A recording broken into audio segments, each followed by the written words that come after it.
Todos encontraram? 1 de Pedro 5, versículo 10, vamos ler apenas este versículo.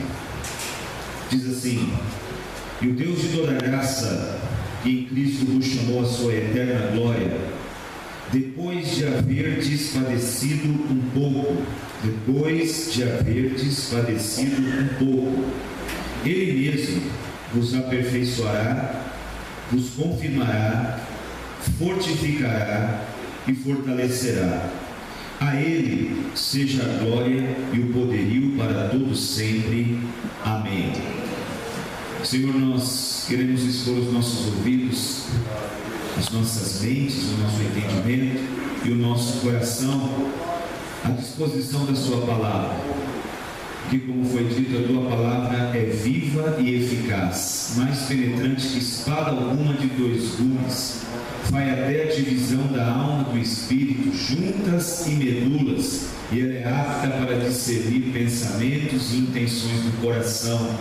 Nós confiamos na Sua palavra, Senhor, e usa dela para falar conosco nesta manhã. Em nome de Jesus. Amém e amém. Pode sentar-se. Irmãos, algumas coisas que eu devo falar aqui. Há 2 anos atrás eu também falei numa Santa Ceia, em 2012. E essa semana passada, alguns fatos ocorreram. Um deles, como vocês sabem, foi quando o Senhor levou aí o nosso querido pastor André Lima, amigo nosso. Outro deles, uma visita que a gente fez essa semana a uma pessoa que está em estado de saúde muito difícil, uma mulher jovem, com câncer nos ossos e que já pegou o seu corpo. Algumas das suas irmãs também, que já também têm esse histórico, estão tratando ou trataram. Câncer também, uma família que já tem esse histórico de câncer. Um e-mail que eu recebi na semana passada também, de alguém dizendo: pastor, eu tenho algumas perguntas para te fazer, eu vou te mandar por e-mail. E a hora que chegaram as perguntas, eu falei: meu Deus do céu, é difícil de responder. E uma dessas perguntas era assim: por que nascem pessoas que parecem que só vieram ao mundo para sofrer? Faltando um membro, defeituosos, ou nasceram em famílias, pessoas nascem em famílias já deterioradas, destruídas, e elas já nascem naquele ambiente. E como é que a gente vai responder perguntas assim? Então, não existe uma resposta pronta para dizer: nós sofremos por causa disso ou por causa daquilo. O sofrimento existe por causa disso. A gente pode generalizar tudo com a entrada do pecado no mundo, por causa da natureza humana e tudo mais. Mas existem algumas verdades a respeito do sofrimento que nos consolam, que nos ajudam, que identificam algumas causas que possivelmente vão nos levar a situações difíceis que a gente não gostaria de viver e de repente esteja vivendo. Então hoje eu quero tratar com vocês a respeito de 9 verdades a respeito do sofrimento. Então eu quero tratar isso, pode colocar aí na tela inclusive, 9 verdades a respeito do sofrimento. Olhando para esse texto de Pedro está dizendo o seguinte: que aquele que nos chamou, o Deus de toda graça, Ele disse que depois de havermos padecido um pouco.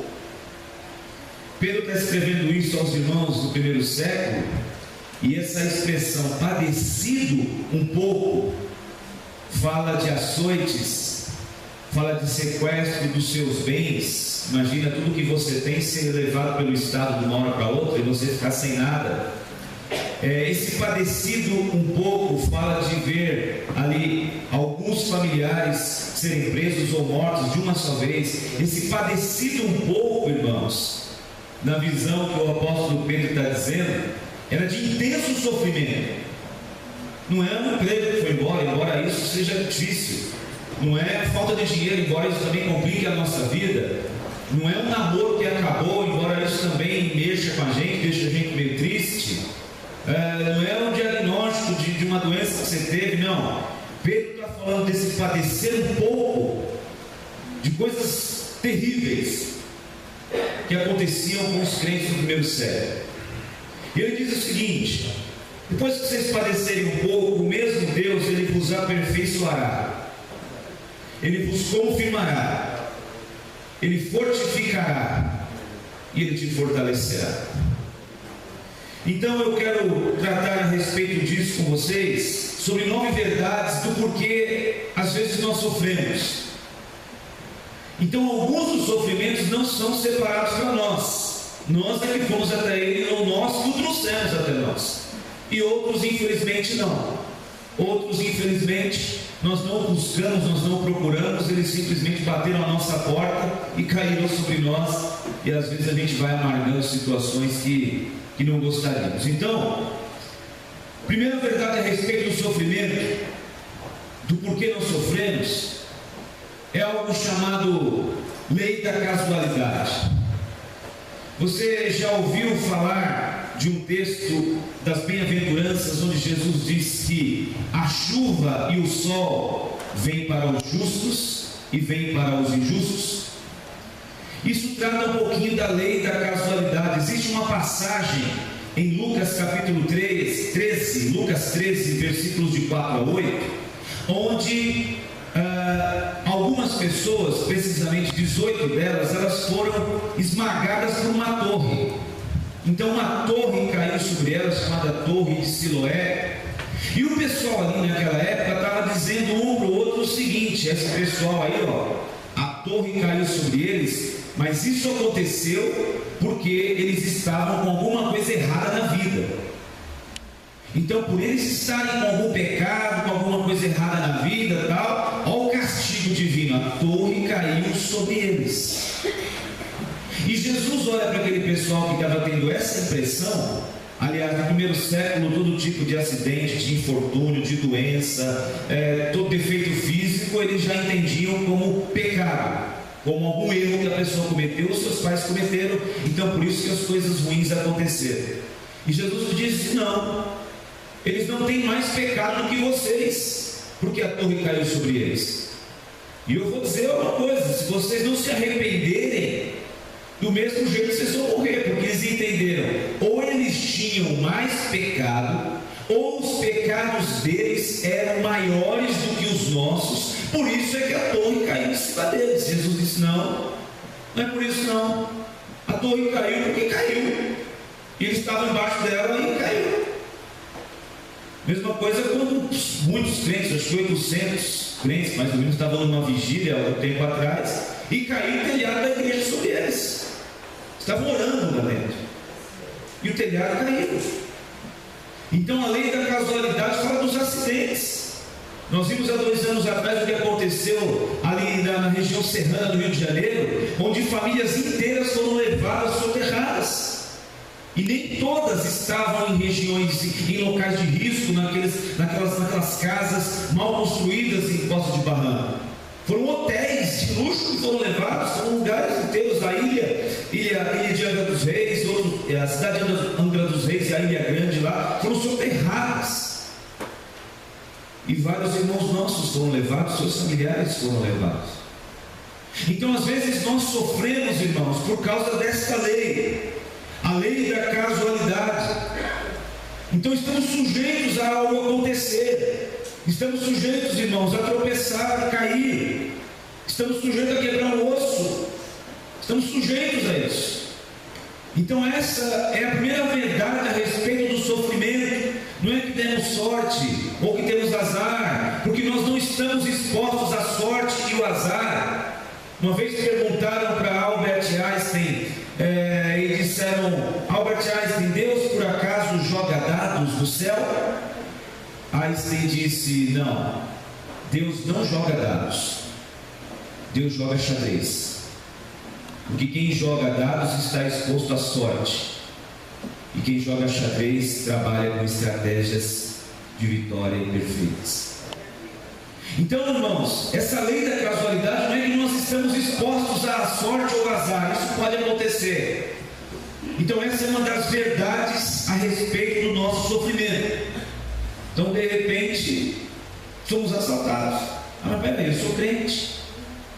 E a gente tem uma dificuldade tão terrível de associar coisas ruins com um Deus bom.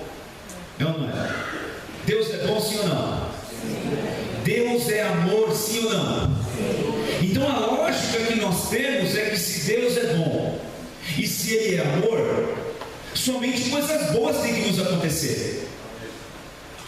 E às vezes a gente enfraquece na vida, enfraquece na fé, porque como é que um Deus que é bom, como é que um Deus que é amor, permite que alguma coisa ruim aconteça comigo, que sou um filho dele tão bacana, tão fiel a Ele, alguém que teme a Deus, alguém que está procurando a levar a vida cristã a sério? Por que um Deus bom permite que coisas ruins aconteçam para os seus filhos?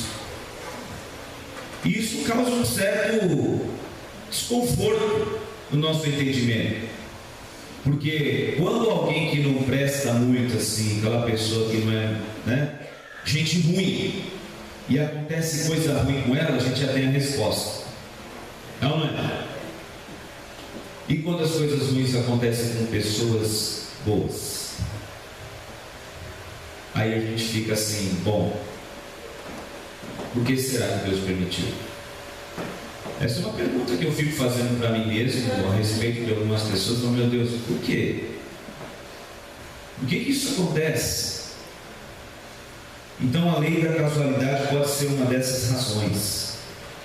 Então, irmãos, não se preocupe se coisas ruins acontecerem e você não sabe a explicação. Não fique procurando explicações, fique procurando a Deus. Amém, irmão? Não fique procurando o porquê disso, o porquê daquilo. Procure a Deus. Aconteceu algo inesperado e de repente um prejuízo houve, ou sei lá, não fique procurando, mas peraí, o que eu fiz para receber isso? Não pode acontecer a qualquer momento. Nós podemos sair daí e algo ruim acontecer, e de repente a gente fica, mas Deus, por quê? O que eu fiz para merecer isso? Mas você não fez nada. Nem aqueles 18 que a torre caíram, fizeram nada para a torre cair sobre eles, mas caiu. Amém, irmãos? Então procure a Jesus, procure a Deus, procure a presença de Deus. Esse é o nosso papel, esse é o nosso propósito. Segundo lugar, por que às vezes o sofrimento vem? Outra verdade, a segunda verdade que nós temos para refletir hoje a respeito do sofrimento. Porque, irmãos, queiramos ou não, nós temos que administrar as sequelas dos erros e escolhas e decisões que nós tomamos na vida ali atrás. Eu vou repetir: nós precisamos administrar as sequelas dos erros, escolhas e decisões que nós tomamos ali no passado. Então a gente está cansado de ouvir isso. Algumas das nossas decisões do hoje, elas vão repercutir no amanhã. E as nossas decisões do ontem estão repercutindo hoje, estão desdobrando hoje para nós. É como uma pedra que você lança no meio de uma lagoa. Você joga a pedra lá, a pedra pum, caiu, só que as suas ondas vão reverberando até a margem. Então você jogou a pedra lá e virou as costas, só que os efeitos dela ter caído ali, elas vão indo até chegar na margem da lagoa. Então às vezes estamos vivendo um tempo difícil como sequela de coisas que fizemos. Quer um exemplo? Um desrespeito aos limites do corpo. Desrespeito aos limites do corpo. Então aquela pessoa que por força da necessidade talvez tenha tido que carregar peso 20 anos, 25 anos, 30 anos da sua vida. Irmãos, isso aí vai repercutir mais tarde. É aquela pessoa que de repente fumou ou bebeu a vida inteira, bebeu que nem um gambá velho, fumou que nem um maluco, 20, 30, 40 anos, 3 maços por dia, aceitou Jesus, maravilha, Deus perdoou os pecados, mas o enfisema pulmonar está ali, de repente a cirrose está ali, ou seja, os reflexos estão aí. Desrespeito aos limites do corpo. Então a nossa estrutura óssea, ela também não está preparada para suportar 30, 40 quilos a mais do que a gente tem. Nós estamos desrespeitando os limites do corpo. acontece? Isso pode mais para frente repercutir em sofrimento para nós. Amém, irmãos? Vocês estão rindo aí? É aquela pessoa, por exemplo, que aceitou Jesus e teve uma vida transformada e foi lavada no sangue de Cristo, mas viveu uma vida promíscua ali atrás. De repente ela vai fazer um exame de sangue por alguma rotina, a hora que ela vai ver, ela tem um HIV positivo, ou alguma dessas que o pecado foi perdoado, mas as sequelas prosseguem no seguindo. Está entendendo, irmãos? Então, às vezes, o nosso sofrimento é proveniente de algumas decisões que tomamos, escolhas, ou desrespeito aos próprios limites do corpo. Então, muita coisa que estamos decidindo hoje, ou que estamos resolvendo viver hoje, eles são o plantio do que vamos receber amanhã, do que vamos viver amanhã. E aí já não é mais a lei da casualidade, aí é a lei da semeadura. Amém, irmãos? Gálatas 6, versículo 7: Deus não se deixa escarnecer. Tudo aquilo que o homem semear, certamente ele ceifará. Então nós estamos a todo tempo plantando, nós estamos a todo tempo semeando. E Deus, irmãos, Ele é maravilhoso, porque Ele nos deixa semear e plantar, nos permite semear e plantar o que quisermos, quando quisermos, na quantidade que quisermos. Mas Deus, Ele não é somente bom, Ele também é justo e nos permite colher somente aquilo que nós plantamos. Amém, irmãos? Então as nossas escolhas do hoje, elas vão repercutir com o amanhã. Como estamos diante da ceia, como estamos aqui com pessoas que nasceram de novo, como estamos aqui com pessoas que temem a Deus, irmãos, a tua vida cristã foi gerada de novo por Cristo Jesus, para que semeemos bem, para que plantemos bem. O Evangelho nos dá todas as condições de plantarmos bem, de plantarmos bem para a nossa família, para a nossa carreira, para a nossa igreja, de plantarmos bem para o nosso ministério pessoal, de plantarmos bem. Só que a gente vai resolvendo plantar qualquer coisa de qualquer forma. Isso são atitudes, isso são palavras, isso são decisões que tomamos. Só que quando a gente toma uma decisão hoje, a gente não pensa e não pesa as consequências que vão trazer lá na frente. Ei, você que está começando a vida, ei, você que está com 18, com 20, com 22, com 25, quando você tiver com 50, as decisões que você tomou hoje, com 16, com 17, 18, é que vão estar desdobrando lá. Amém, irmãos? Então veja, plante. Tua carreira cristã tem que fluir, tua carreira cristã tem que ser uma bênção. Plante em Deus, plante em oração, plante em atitudes cristãs, plante em benefício ao outro, plante em comunhão com quem está ao seu redor, plante em vida com Deus, plante na palavra de Deus, sobre a palavra de Deus. Jesus disse assim para o pessoal: pode ir para o barco de novo, vai até o maral, lá no fundão e lança a rede que vocês vão pegar. Senhor, mas nós já plantamos, ou já jogamos a rede, a noite toda não pegamos nada. Mas tem uma coisa: sobre a tua palavra nós vamos lançar a rede. E quando eles vão lá e lançam a rede, ela vem cheia de peixes. Irmãos, plante a sua vida cristã segundo a palavra de Deus. Plante a tua vida cristã na presença de Deus. Não leve a tua vida cristã, irmãos, como tanta gente tem levado, brincando e achando que nós moldamos o nosso cristianismo pessoal. Não somos nós, é a Bíblia, é Deus. O cristianismo já teve um fundador, foi o próprio Cristo, não fui eu. Eu não determino como é que eu devo agir como cristão. A Bíblia precisa determinar e eu preciso olhar e entender valores. Amém, irmãos? Então, na terça-feira a gente falou sobre aquele homem que tinha uma mão defeituosa, e ele estava num cantinho da sinagoga, talvez até meio escondido, porque em uma sociedade ainda preconceituosa como aquela. Só que naquele dia Jesus estava na sinagoga, e ele não era mestre como os outros rabinos, e era um sábado, todo mundo olhando para ver o que Jesus faria. Ele estava ali com as honras de trazer algum ensinamento sobre Moisés. Ele de repente olha para aquele homem e diz: vem para o meio. O homem sai do lugar que ele estava e vem para o meio, que é onde Jesus estava, para junto dele.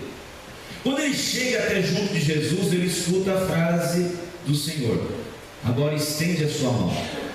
Ele ouve a palavra do Senhor e vai estendendo a sua mão atrofiada, e a mão vai desatrofiando ali milagrosamente, tomando forma. De repente ele começa a mover a mão e o texto bíblico diz que ela ficou sã como a outra. E a verdade que nós extraímos aqui na última terça-feira foi que quando Jesus diz vem para o meio, significa o centro da vontade de Deus espiritualmente para nós.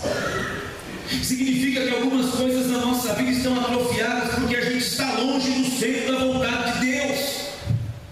E longe do centro da vontade de Deus, muita coisa na nossa vida tende a ficar atrofiada, gente. Então qual é a nossa missão, Senhor? Onde é que eu estou situado quando estou diante de Ti? Eu estou perto, eu estou longe, eu estou muito longe, ou eu estou no caminho do centro da Sua vontade? Porque se eu estiver no centro da Tua vontade, eu estou plantando certo. Se eu estiver no centro da Tua vontade, o Senhor está comigo e eu contigo. Salmo 46, ele fala a respeito disso, quando ele diz que é um rio cujas correntes alegram a cidade de Deus. Deus está onde? No meio dela. Não será abalada. Deus a ajudará ao romper da manhã. Então eu quero passar para diante, mas antes eu quero enfatizar isso. De repente eu estou colhendo sequelas dos erros passados, das falhas passadas. Pode ser que a origem do meu sofrimento foi desrespeito aos limites do corpo. Pode ser que o meu sofrimento esteja sendo gerado, eu esteja vivendo hoje as decisões que eu tomei lá atrás e tomei erradas. Irmãos, a partir de agora vamos fazer o seguinte: Jesus, eu quero estar no centro da Sua vontade. Diz para mim como é que eu tenho que fazer isso, porque Ele vai te dizer. Quantos aqui gostariam muito de estar no centro da vontade de Deus? A minha oração diária é essa: Senhor, eu quero estar no centro da Sua vontade. Eu quero estar no centro da Sua vontade. Eu não quero ser um religioso com uma carteirinha. Eu quero estar no centro da Sua vontade. Eu não quero ser alguém que vive à margem das Suas promessas. Eu quero vivê-las. Aquilo que o Senhor prometeu e deixou, eu quero viver. Eu não quero, Jesus, tomar decisões e cometer erros por estar alheio à Tua vontade. Então, irmãos, vamos plantar bem, porque ainda dá tempo de colher bem. Amém? Terceira verdade: por que sofremos muitas vezes? Porque temos que conviver, porque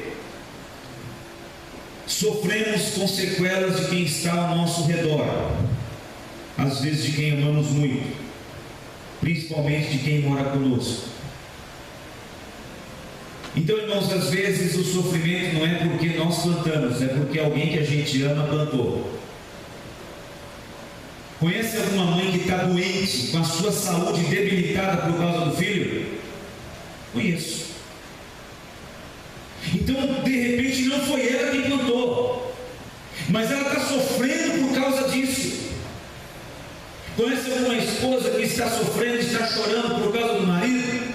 Conheço. Conhece gente que está sofrendo por causa de gente que ama, mas não foi ela que plantou, mas quem está ao seu redor é que plantou.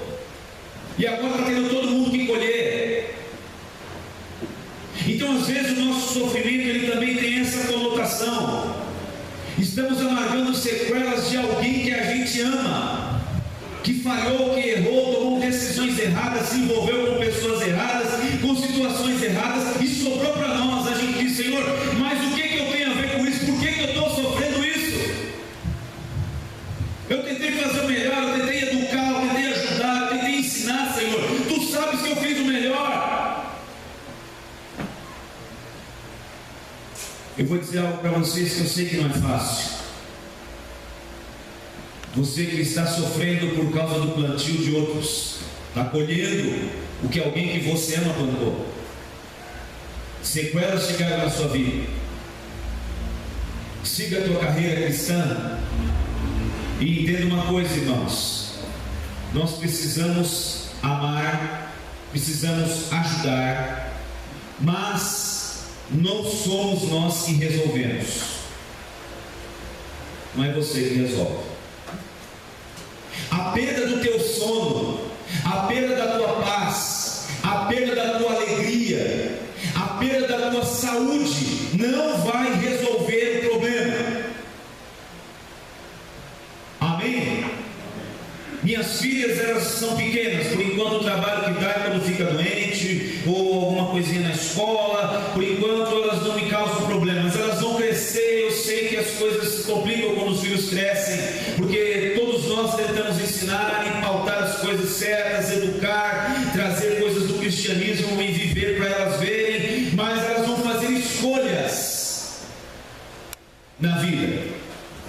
E não serei mais eu quem fará as escolhas para elas, e nem a Soraya, elas farão.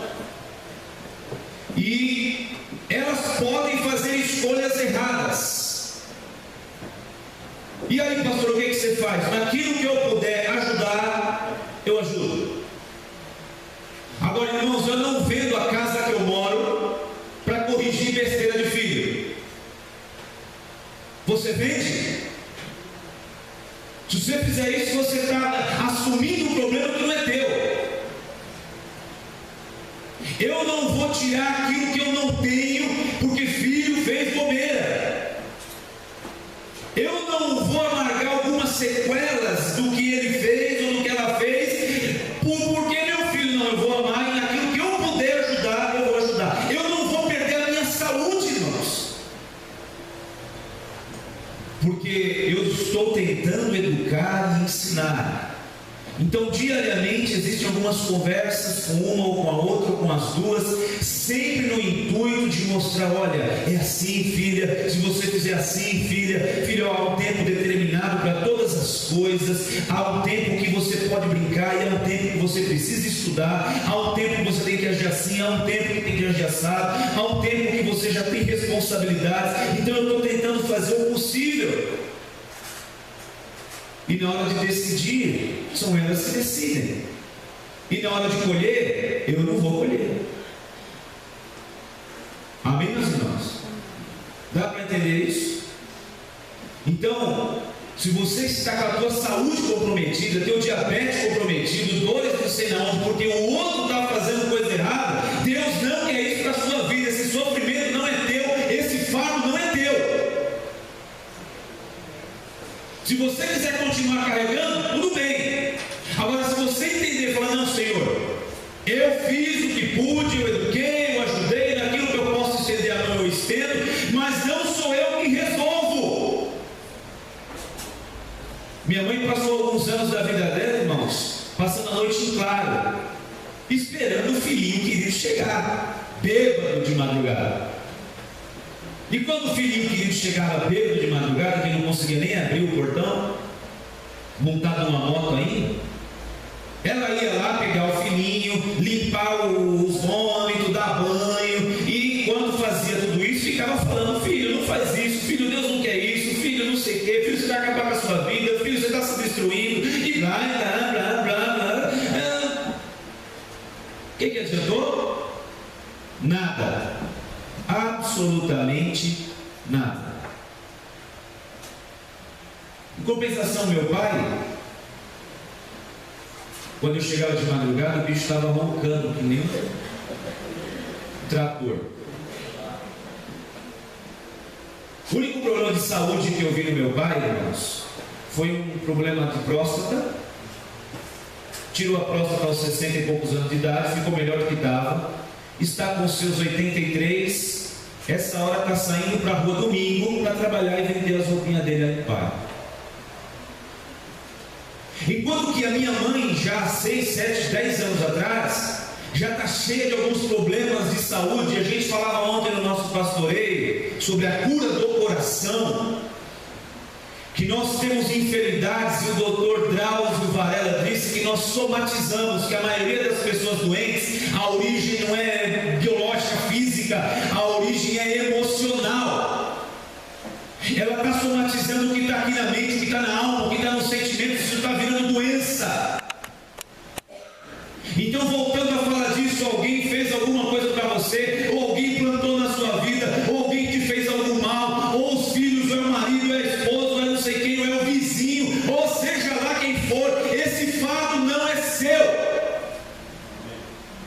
E minha mãe um dia entendeu essa mensagem quando encontra uma pessoa no meio da rua, começa a conversar, as mulheres se encontram, os assuntos nunca acabam, falam, e de repente, mas como é que está em casa, irmã Quintino? Minha mãe, não, está tudo bem, graças a Deus, menino também, o Zé está bem. Aí a irmã disse, não, Deus mostra a mim que não está bem. A irmã tem um filho, e um desses teus filhos, ele está tirando o teu sono, a tua alegria, a tua paz. Mas Deus manda dizer para a senhora, para a irmã, o seguinte: esse teu filho que hoje está tirando a sua paz, fazendo chorar e tirando o seu sono, eu já o chamei para ser um pregador do meu evangelho e para ser um pastor do meu rebanho. Eu chegava de madrugada, sabe como é que estava minha mãe? Roncando junto com o velho, os dois. Ou então fazendo o devocional dela, que ela faz até hoje, isso, orando, Bíblia aberta. Às vezes que eu cheguei e não consegui abrir o portão, eu fiquei na calçada. E no dia seguinte de manhãzinha que ela falou, você não vai trabalhar não? E eu falei, puxa vida, minha mãe acho que não gosta mais de mim, acho que ela não está mais nem aí comigo. E não tinha mais sermão, acabou o sermão, irmãos. Porque era sermão de noite, de madrugada, era sermão de manhã, era sermão à tarde, eu fugia da minha mãe, saía de casa e não voltava mais tão cedo para não cruzar com ela, porque ela queria ficar falando na minha orelha. Então para de ficar levando um fardo que não é seu, porque Deus não quer esse sofrimento para você. Coloca no altar de Deus nessa manhã. Pega esse pacote de coisas ou de pessoas e diz: Senhor, eu vou colocar no teu altar. Eu não vou sofrer pelas escolhas erradas dos meus filhos ou dos meus netos, ou sei lá de quem. Eu não vou perder a minha saúde, eu não vou estar em fila de médico por causa dessas coisas, por causa que plantaram errado, eu estou colhendo junto. Está entendendo, irmãos? Se você está entendendo, você vai fazer alguma coisa a respeito? Ou você vai sair do mesmo jeito? Não, pastor, eu vou continuar. Eu gosto de me autoflagelar. Pastor, eu amo sofrer, pastor. E tem um médico que eu gosto tanto, tem um pessoal que faz exame, eu adoro, pastor. Então se isso está causando, pastor, eu vou continuar, porque é legal ficar doente, é legal perder a paz, é legal ficar virando a madrugada inteira de um lado para o outro sem conseguir dormir por causa de outras pessoas que estão fazendo besteira na vida. Então Deus não quer esse fardo para a sua vida. Joga isso no altar de Deus e diz: Senhor, a partir de hoje eu quero. Eu sei que isso não é fácil, mas eu quero colocar no teu altar, porque quem cuida da minha vida, quem cuida dos meus, não sou eu. Se o Senhor não edificar a casa, em vão trabalham os que edificam. Se o Senhor não guardar a cidade, em vão vigia a sentinela. Inútil vos será levantar de madrugada, repousar à tarde, comer o pão de dores, porque assim dá eles aos seus amados o sono. Aleluia.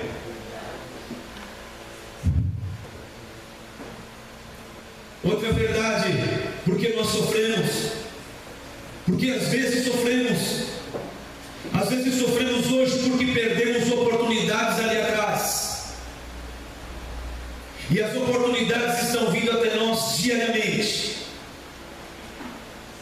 As oportunidades estão aí à solta. Como eu disse uma vez, eu aprendi com um certo pastor que a oportunidade, quando aparece pela primeira vez, ela vem com o cabelo na cintura. E aí você consegue agarrar ela fácil. A segunda vez que ela aparece, ela já vem com o cabelo chanelzinho aqui no ombro. Aí já fica mais difícil você agarrar. A terceira vez que ela já vem com o Ademar, Evandro, GG, Paulo que está chegando. Aí ela já vem careca, aí você não consegue mais pegar. Meu sogro. Então as oportunidades estão a todo momento chegando próximas de nós. todo momento. E às vezes nós perdemos a oportunidade. E pode ser que algumas delas não venham mais. E o que acontece depois? Então eu vou falar de novo com o pessoal que está também iniciando a vida. Utilize as oportunidades que você tem. Eu tive a oportunidade, na minha adolescência, de até ser um doutor hoje. Mas a cabeça era de ostra. Eu achei que jogar bola e ficar namorando com as meninas por aí ia dar vida para alguém. E aí, alguém me pergunta: pastor, você é graduado em que mesmo? Eu disse: a mesma faculdade do apóstolo Pedro. Sou graduado em nada. Nossa, pastor, mas que coisa, você não se formou em nada? Não. E eu não me glorio por isso, não. Então aproveite as oportunidades que você está tendo. E isso vai em várias esferas da vida. E falando para cristãos, irmão, se você tem a oportunidade de estar na presença de Deus, gente, não desperdiça porque é precioso. Todas as vezes que temos essa oportunidade de estar na presença de Deus, abre-se uma oportunidade, uma possibilidade de Deus falar conosco. Irmãos, eu estou para ver Deus falar com alguém e Deus ministrar alguém, assistindo um jogo de futebol, assistindo uma novela, o Big Brother, ou deitado no sofá olhando para o teto, ou na internet. Eu estou para ver Deus falar com alguém que está com o coração, com os olhos longe de onde está o seu falar e a sua voz. Eu não consigo. E às vezes nós temos muitas oportunidades de ouvir Deus falar, e quando Deus fala conosco, a nossa vida sofre mudanças, e quando Deus fala conosco, outras coisas acontecem. Então uma oportunidade às vezes é gerada quando aproveitamos a oportunidade de ouvir o que Deus tem para falar. Quantos de nós já sentados aqui ouvindo uma palavra, podem levantar a mão nesse momento e dizer assim: Deus já falou comigo há tempos atrás, pastor, e coisas maravilhosas aconteceram. Deus já me deu respostas que eu tanto esperava, e o pregador nunca tinha me visto, mas eu ali no meu banquinho senti Deus falando comigo aonde eu tinha que ir, o que eu tinha que fazer. Já teve irmãos hoje que estão muito bem na vida, até financeiramente, porque ouviram Deus falar e abraçaram a oportunidade.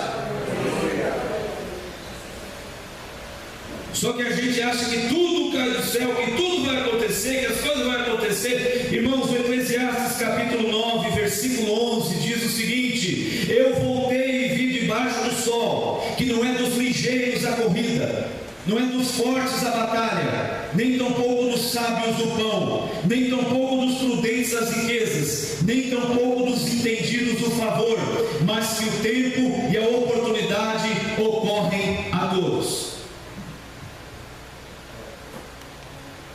O tempo e a oportunidade. Diga assim comigo: conhecimento precoce, comprometimento tardio. Às vezes esse é o nosso problema com relação às oportunidades da vida. O conhecimento é precoce sobre alguma verdade, mas o comprometimento com ela é tardio. Às vezes as nossas crianças nascem e crescem aqui dentro com toda a oportunidade, irmãos, de serem bem-sucedidas em todas as esferas da vida, de serem pessoas saradas psicologicamente, espiritualmente, de serem pessoas que sabem o que querem, que sabem onde vão, de serem pessoas com uma integridade acima da média da integridade das pessoas aí fora, de serem pessoas bem relacionadas, de serem pessoas que vão se casar bem. Todas essas possibilidades estão para quem está exposto ao Evangelho desde pequeno. Só que as verdades vão entrando, as palavras vão entrando, só que o comprometimento às vezes é tardio. Isso é muito sério. Então, há quanto tempo nós temos ouvido verdades aqui, e algumas delas mexem conosco, e a gente até entende, só que na hora de isso nos faz perder oportunidades. Isso nos faz perder chances que Deus está nos dando, irmãos, preciosas, para dar algumas guinadas em esferas da nossa vida que estão aí atrofiadas, que estão aí paradas.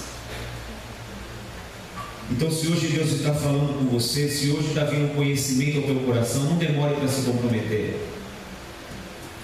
Eu estava falando das oportunidades que a gente tem de ouvir Deus falar. Você podia estar comigo em alguns lugares, em algumas pessoas que a gente vai visitar, que as pessoas choram, das lágrimas caírem copiosamente, dizendo: pastor, a única coisa que eu queria era poder estar na igreja com os irmãos, adorando a Deus, ouvindo a sua palavra. Era a única coisa o que mais me chateia é não poder estar na comunhão da igreja, porque isso é a minha vida toda. Visita o Francisco da Irmã Neuza lá. As lágrimas caem do rosto porque ele gostaria de simplesmente estar sentado aí junto de vocês.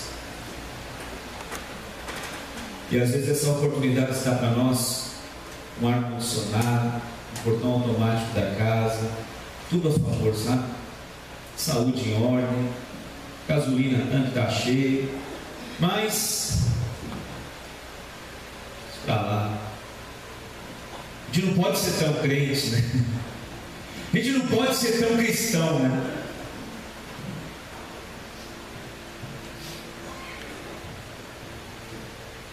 Aproveite o vento a favor em algumas áreas da vida, que ele está soprando a favor. Você está respirando bem, você está caminhando com suas próprias pernas, alguém precisa te carregar? Não, então o vento está a favor. Você está empregado, o vento está a favor. Você tem um carrinho, nem que seja bem usadinho aí, o vento está a favor. Tem uma casinha boa, aluguel, não está sofrendo ação de despejo, o vento está a favor. Aproveite o vento a favor e corra para junto de Deus. Vamos aprender de Deus, porque as oportunidades estão aí. E eu vou dizer de novo: oportunidades são geradas quando a gente ouve a voz de Deus, irmãos. Quinto, porque às vezes sofremos, porque com a verdade que a gente extrai também daqui, às vezes sofremos porque Deus pode estar nos corrigindo. Nossas deficiências de caráter, muitas delas só serão tratadas através do sofrimento. Hebreus 12, versículo 6 em diante, diz que Deus, Ele corrige a todo aquele a quem Ele ama, e açoita a todo aquele que Ele recebe por filho. Se suportais a correção, Deus os trata como filhos. Se não suportais a correção, sereis bastardos e não filhos. Porque se os nossos pais, segundo a carne, nos corrigiam como bem lhes parecia, ou seja, a gente levava um rei mesmo quando era criança, e eles eram os nossos pais, imagine o Pai Celestial não corrigirá também seus filhos, para que os seus filhos sejam participantes da sua santidade? Então às vezes a gente tem que dar uma paradinha. Será que Deus, o Senhor está me corrigindo? Porque se o Senhor está me corrigindo, eu quero ser corrigido. O Provérbios tem alguns textos que diz que o conselho é para o sábio e a vara é para as costas do tolo. Gente, eu fui um garoto assim. Eu fazia minhas travessuras e a minha mãe dizia assim: se você fizer isso de novo, eu conto com teu pai. Eu não fazia mais. Você acha que isso era inteligente ou não? No mínimo inteligente. Por quê? Porque se eu fizesse, ela contava com meu pai. E meu pai, eu apanhei 2 vezes e bastou. Uma delas até não foi leve, mas a outra foi assim, os meus mãos ficarem cheios de vergonhas, com uns 9, 10 anos de idade. Então tudo que acontecia, minha mãe, eu vou falar com seu pai, porque eu não sou tonto, irmãos. Meu irmão já não. Eu vou falar com seu pai. Tá bom, pode falar. Apanhou mais que eu. Então com Deus é a mesma coisa, irmãos. Deus é o nosso Pai. O texto diz que Ele nos corrige. E de repente a gente está levando no lombo aí, cacetada, envarada, e não para falar: Senhor, espera um pouco, deixa eu mudar. Espera um pouco aqui, deixa eu deixar de fazer isso. Espera um pouco, eu até sei daquilo que eu estou pecando, daquilo que eu estou falhando, mas eu vou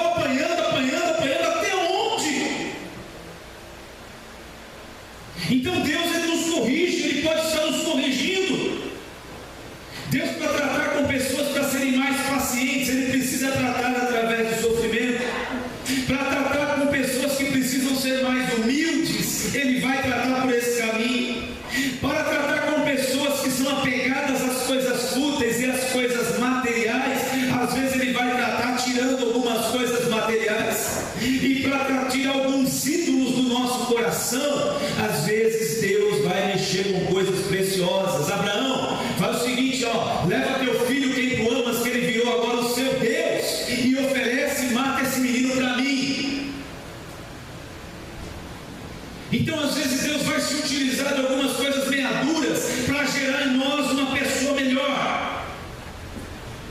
Ontem a gente dizia no pastoreio, todos nós, quem aqui se acha soberbo ou arrogante? Ninguém. Quem aqui se acha prepotente? Ninguém. Porque nós nos consideramos pessoas humildes. Eu sou uma pessoa super simples, pastor.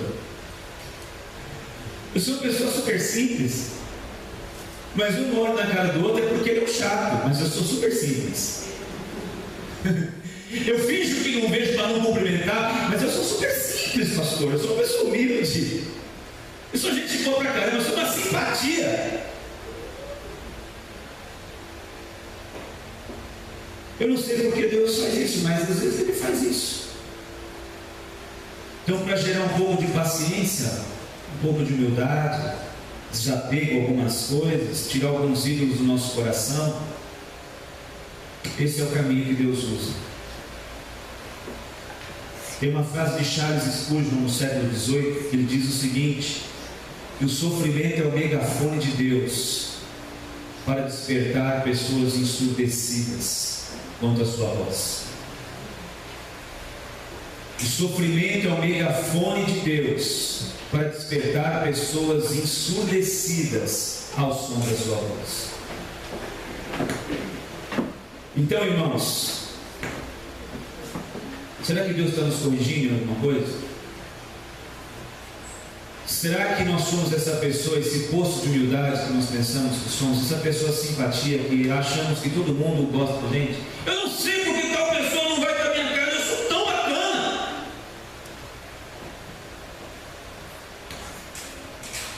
Será que Deus não está corrigindo algumas mazelas que precisam ser tratadas no nosso caráter e na nossa índole? Porque índole e caráter são coisas diferentes. Você sabe o que é caráter? Caráter fala das nossas atitudes, fala dos nossos posicionamentos. Caráter fala de integridade, fala de honestidade, fala de sinceridade. Isso é caráter. E índole fala de bondade, índole fala de amabilidade, índole fala de sensibilidade. Eu conheço gente de bom caráter com uma índole horrível.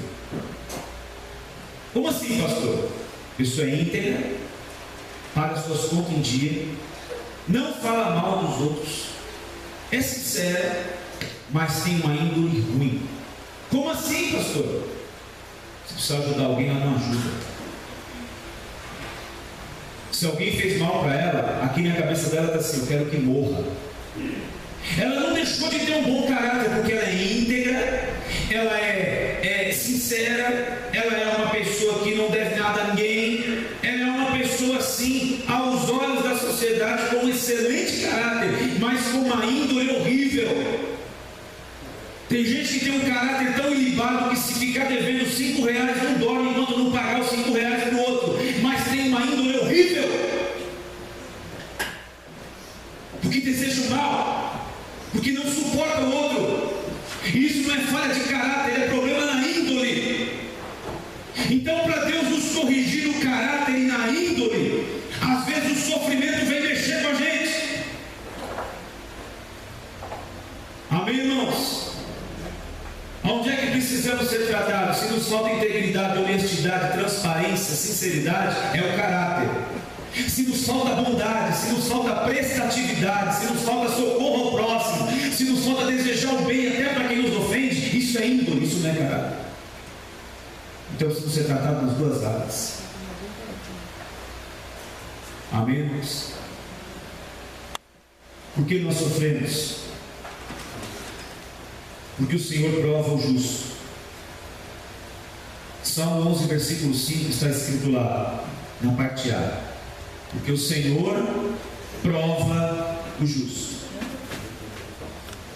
E aí, irmãos, embora a coisa seja ruim, a coisa é boa. Porque Deus não prova ninguém para desaprovar. Ele nos prova para sermos aprovados. Então o nosso sofrimento pode ser a correção de Deus para nossos erros, mas o nosso sofrimento pode ser o seu nascedor, ter o seu nascedor em Deus nos provando. Pedro escreve na sua carta, 1 de Pedro 1, 7 a 9, diz: para que a prova da vossa fé, muito mais preciosa do que o ouro que perece e é provado pelo fogo, se ache em louvor e honra e glória na revelação de Jesus Cristo, ao qual não o havendo visto, amais, no qual não o vendo agora, mas crendo, vos alegrais com alegria inefável e gloriosa, alcançando o fim da vossa fé, a salvação das vossas almas. A prova da vossa fé, Jesus compara isso, Pedro escrevendo, Jesus compara isso ao ouro. E o ouro é refinado, as suas escórias saem, a sua sujeira sai, conforme ele é aquecido, conforme o calor do fogo, ele purifica o ouro. Pedro diz assim: a prova da vossa fé é muito mais preciosa do que o ouro que perece, e ela se achará em louvor e em glória na revelação do Senhor Jesus Cristo, o qual não vendo amais, no qual não vendo agora, mas crendo vos alegrais com uma alegria inefável e gloriosa, alcançando o fim da vossa fé, a salvação das vossas almas. Se você sente que Deus está provando, segue, não para, continua. Às vezes as coisas apertam de um jeito, e a gente diz assim: Senhor, mas eu estou procurando andar em fidelidade, por que está apertando de tal forma? Por que eu estou sendo bombardeado de todo lado? Por que as coisas estão se estreitando? Por quê? Deus diz: filho, estou te provando, filho, estou te provando. Vai, segue, porque isso não é para te desaprovar, isso é para te aprovar. A escola da vida vão ter pessoas aprovadas e pessoas desaprovadas. A escola da vida nos promove do ensino fundamental ao ensino médio. A escola da vida nos promove do ensino médio para a universidade. A escola da vida nos promove da universidade para o doutorado, para o mestrado e por aí vai. É Deus aperfeiçoando a nossa vida e a nossa fé. Então, irmãos, o sofrimento às vezes vem para nos provar a fé, o calibre da nossa fé. E a gente vive uma geração de crentes, irmãos, que nada pode acontecer, e eu não vou nem dizer tempestades, qualquer brisazinha que sopre na vida da pessoa, é lá. Ai, eu parei, eu não quero mais, eu já cansei, eu já estou há tanto tempo esperando essa bênção não vem, eu não quero mais, eu desisto, eu nasci para ser solteirão mesmo, eu não quero mais saber. Irmãos, a prova da nossa fé, da tua fé, é muito mais preciosa do que o ouro que perece. Se você está sendo provado, diga aos céus, diga ao inferno: Senhor, eu vou ser aprovado por Ti, o Senhor vai aperfeiçoar a minha vida, o meu caráter. Se você está sendo provado, é porque Deus está te trazendo para mais perto dele, é para você vir para o meio. Se algumas coisas se apertam e você é sério com Deus, e você tem compromisso, aliança com Deus, pode ter certeza, a Bíblia não mente, ela está dizendo que nós seremos provados. O Salmo está dizendo que Deus prova o justo. Assim, por favor, prova o ímpio, pô. Prova o ímpio, vai provar o justo, vai provar quem te serve, quem te ama, quem anda com o Senhor. É isso, porque não é um discípulo maior do que o seu mestre. Então, irmãos, siga em frente. Deus está te provando. Levanta a sua cabeça, nossa redenção está próxima. Levanta a sua cabeça, segue a caminhada, prossegue, continua. Aleluia! Primeira carta de Pedro, capítulo 1, 12 e 13, diz assim: amados, não estranheis a ardente prova que vem sobre vós, para vos tentar, como se coisa estranha vos acontecesse. Mas alegrai-vos no fato de seres participantes das aflições de Cristo, para que também na revelação da sua glória vos regozijeis e alegreis. Agora, um exemplo de quem sofre ou de quem sofreu, o exemplo dos exemplos do Antigo Testamento é a pessoa de Jó. Capítulo 23, versículo 10, Jó diz o seguinte: porém ele sabe o meu caminho, provando-me ele, sairei como o ouro. Veja como começa a vida de Jó, o capítulo 1 de Jó, e tudo que acontece na vida dele, o capítulo 1, capítulo 2, e veja como é que Jó encerra a sua vida e a sua carreira. Ele encerra a sua vida e a sua carreira na presença de Deus. Ele encerra a sua vida e a sua carreira intercedendo pelos seus amigos. Ele encerra a sua vida e a sua carreira restituído de tudo aquilo que o sofrimento levou 2 vezes mais. Porque sofremos, porque Deus deseja que tenhamos um argumento forte e sólido sobre a vida, para consolar a outros. Então eu vou dizer algo aqui: você está vivendo uma situação difícil, ou venha viver uma situação difícil, você está sofrendo com algo que você não está suportando, eu vou dizer uma coisa para você: isso vai passar, isso vai passar. Amém? Tempestade tem horário de começar, mas tem horário de acabar. Às vezes nós vivemos um dia nublado de chuva intensa, mas no outro dia está como hoje um lindo sol. Então as tempestades vêm e as tempestades vão, os ventos fortes sopram e os ventos fortes param, a chuva vem e ela para. Então isso vai passar. Só que quando isso passar, você vai ter um argumento sólido, porque vocês já devem ter tido, alguns de vocês, a experiência de sentar perto de alguém, ou alguém aparecer perto de você e dizer: puxa, eu não estou aguentando mais, eu estou passando por isso, e aquilo, e você vai dizer assim de boca cheia: eu sei o que você está passando, porque essa estrada que você está trilhando, eu já trilhei há 10 anos atrás, eu sei o que você está passando. Aleluia! Eu sei o que é um período difícil, eu sei que são madrugadas no hospital, eu sei o que você está vivendo, eu sei que esse aperto financeiro que a gente acha que nunca vai passar, eu sei o que você está vivendo, eu sei o que é uma crise dentro de casa, no casamento, eu sei. Paulo escreve aos Coríntios, na sua segunda carta, capítulo 1, versículo 3 e 4, e diz o seguinte: bendito seja o Deus e Pai de nosso Senhor Jesus Cristo, que nos consola em toda a nossa tribulação, para que possamos consolar os que estiverem em alguma tribulação, com a mesma consolação que somos consolados por Ele. Bendito o Deus e Pai de nosso Senhor Jesus Cristo, Pai da consolação, que nos consola em toda a nossa tribulação, para que possamos consolar os que estiverem em alguma tribulação, com a mesma consolação que somos consolados por Deus. Eu contei uma vez aqui que um pastor amigo meu, Miguel, levou um tiro no joelho no asfalto, no meio da rua, saindo do banco. E o camarada falou com ele em cima de uma moto, ele nem entendeu o que estava acontecendo, e o cara meteu um balaço no joelho, estraçalhou o joelho dele. 2 dias depois eu ligo para ele lá no hospital, ele me atende, e eu liguei para consolá-lo. E ali com o joelho para cima, com dores terríveis até hoje, faz mais de 15 anos isso, pernas para cima, ele tomou a palavra e ele me consolou. Então o que você está vivendo, Deus tem consolo para a sua vida. O que você já viveu, Deus tem consolo para a sua vida. Você perdeu pessoas que você amava muito, Deus tem consolo para a sua vida. E você vai ter um argumento sólido para consolar quem chega perto de você.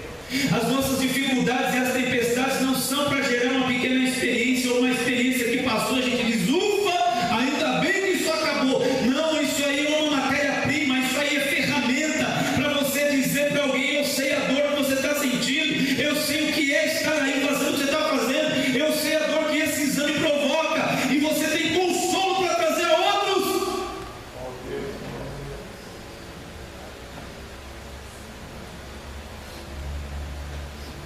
Oitavo, por que nós sofremos? Para obtermos uma estrutura que nós ainda não temos. Paulo, eu acho que ele tinha um parafuso a menos. Ele diz na sua carta aos Romanos, capítulo 5, nós também nos gloriamos nas tribulações. Olha isso. Alguém aqui fica feliz com a tribulação? Levante a mão, por favor. Alguém aqui quer um pouquinho mais de tribulação? Aí levante a mão, por favor. Mas vocês não querem? É tão bom, gente. Paulo diz, nós nos gloriamos nas tribulações, porque sabemos que as tribulações produzem em nós paciência, e a paciência a experiência, e a experiência a esperança, e a esperança não traz confusão, porquanto o amor de Deus é derramado sobre os nossos corações pelo Espírito Santo que nos foi dado. O sofrimento vem para criar em nossa estrutura. Então, espiritualmente falando, Deus não vai te dar pernas de velocista, de, como é que chama lá, o Usain Bolt, para você correr da dificuldade e sumir desse mundo. Tem gente que vai com vontade de sumir. Pastor, acordei com vontade de sumir. Deus não vai te dar pernas grossas de velocista para você sumir. Deus vai te dar costas largas para você suportar. Amém, irmãos? Não é pernas para correr, é costas largas para suportar. Então o texto diz, eu me glorio nas tribulações. Paulo começou a entender, as tribulações estão funcionando em mim, e olha que ele entendia, ele era doutor em tribulação. Então as tribulações funcionam em mim para gerar paciência, para gerar experiência e para gerar esperança. Eu estou utilizando a tribulação não para ficar em depressão, eu estou utilizando a tribulação para ser paciente, para ser experiente e para ter esperança. E essa esperança não me deixa confuso, porque quanto mais eu estou na presença de Deus, mais o Espírito Santo enche a minha vida, e eu não ando aí perdido, confuso, dizendo se Deus existe ou não existe, e se Ele existe, por que eu estou sofrendo tanto? Porque Ele é bom e eu estou sofrendo, e se Ele é bom, por que eu sofro se eu sou uma pessoa boa? Não, o sofrimento está criando em mim uma estrutura que eu não tenho. O sofrimento está colocando em mim espiritualmente costas largas para aguentar esse fardo e passar por essa luta e atravessar o mar e chegar do outro lado cantando, dizendo, só o Senhor é Deus.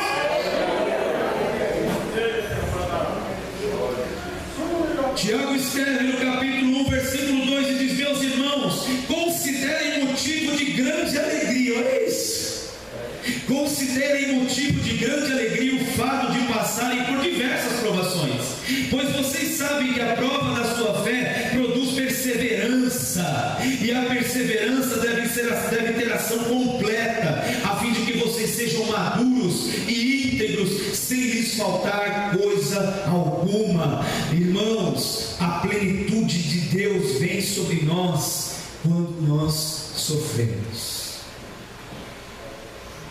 Pode reparar, via de regra, toda regra tem exceções, mas via de regra, as pessoas que você conhece, veja as que mais amam, veja as que mais são prontas a perdoar, veja as que mais são prestativas, veja as que mais compreendem a fraqueza dos outros, veja as que estão prontas a socorrer pessoas, veja as que são mais simples, mais humildes. Pode pegar no histórico de vida dessa pessoa o tanto de sofrimento que ela viveu. Em contrapartida, tem alguns que o sofrimento os azeda e os amarga, acaba com o seu bom humor, acaba com a sua paz, acaba com a sua alegria, acaba com o prazer de viver. Só que naqueles que creem, naqueles que confiam, naqueles que andam com Deus, o sofrimento não traz amargor. É como diz a dieta do João Batista: que misturava gafanhoto com mel silvestre. João Batista nos dá uma lição. Gafanhoto no Antigo Testamento era sinônimo de maldição. Até hoje os pregadores do quase evangelho ficam botando medo das pessoas que não dão dízimo, dizendo que vai vir os gafanhotos, quebrar a geladeira dela e roubar as coisas dela para não dar o dízimo, né? Os caras fazem isso aí. Mas era sinônimo de maldição o gafanhoto. E a dieta do João Batista era comer os gafanhotos. Só que ele não comia gafanhoto com gafanhoto. Ele comia gafanhoto com mel. Se a vida está te oferecendo gafanhoto, adoce com mel da palavra de Deus. Amém, irmãos? E por último, quem pode dar uma glória a Deus? É muito fraco. Dá uma glória a Deus mais forte, mas eu vou colocar mais 5 coisas aqui. Aê, gostei agora. Por último, o sofrimento às vezes vem, e em alguns casos, o sofrimento às vezes vem para uma maior manifestação do agir de Deus em nossas vidas. Então pode ser aqui alguém que é o premiado, que é o contemplado, que está vivendo uma situação assim crítica, aguda, difícil há muito tempo. E Deus está dizendo assim: esta situação aí está aí para uma manifestação minha grandiosa. João capítulo 9, os discípulos caminhando com Jesus e viram lá um garoto, um rapaz cego de nascença, olharam para Jesus e disseram: Senhor, quem que pecou para que esse moço nascesse assim, tadinho dele? Está cego aí, ó. Quem pecou, ele ou os pais deles? Quem cometeu isso aí? Por que ele está cego? Jesus disse: não foi ele que pecou, não foi o pai dele que pecou. Ele está desse jeito para que se manifestem nele as obras de Deus. Aí pegou o moço, vem cá. Pegou lá saliva, molhou na terra. Por que ele fez isso ainda? Sei lá, pergunta para Deus. Fala aí, pôs no olho e o moço saiu enxergando. Agora, uma família que tinha um filho cego de nascença, imagina isso. E já um rapaz com uma certa idade. Como é que será que vive um pai e uma mãe com um filho cego durante tanto tempo? É uma luta, é ou não é? É uma dificuldade, é ou não é? E as pessoas ao redor dizendo assim: é vocês é que pecaram, vocês estão pagando por esse filho deficiente aí, porque vocês pecaram. Então eles vivem uma intensa vida difícil, em crise aguda, de dificuldade, de falta de tudo, e gente ainda apontando o dedo para eles. Só que um dia Jesus vem e diz assim: isso está assim para que a obra de Deus se manifeste. Pode ser que nós estejamos sofrendo, pode ser que você seja a pessoa, uma das pessoas que está vivendo uma situação muito aguda, muito difícil. Deus está dizendo: isso veio para a sua vida para que a minha glória se manifeste, para que o meu poder se manifeste, para que coisas grandes de Deus aconteçam. Dificuldades grandes precisam ser geradas, para que sinais maiores de Deus aconteçam. Dificuldades e lutas enormes, batalhas gigantes precisam se instalar, para que Davi vencesse um inimigo enorme. Um gigante precisou se levantar, para o povo passar e possuir uma terra prometida por Deus. Eles tiveram que atravessar o Jordão e se depararam com uma fortaleza no seu caminho. Então algumas coisas aí que podem estar acontecendo conosco, é porque Deus vai gerar algo muito bom, muito grandioso na sua vida, que talvez você nem saiba. É que Deus vai abrir uma situação que você diz: olha, para mim não tinha jeito, né, Bruno? Né? Para mim não tinha como, não tinha jeito, não dá, não tenho condições, eu não vou conseguir. E de repente as coisas se viram de um lado para o outro, a gente vê: não, Deus continua sendo fiel. Deus continua usando de misericórdia, manifestando da sua graça e da sua glória. Amém? Eu quero que você fique de pé nesse momento, em nome de Jesus, para nós orarmos.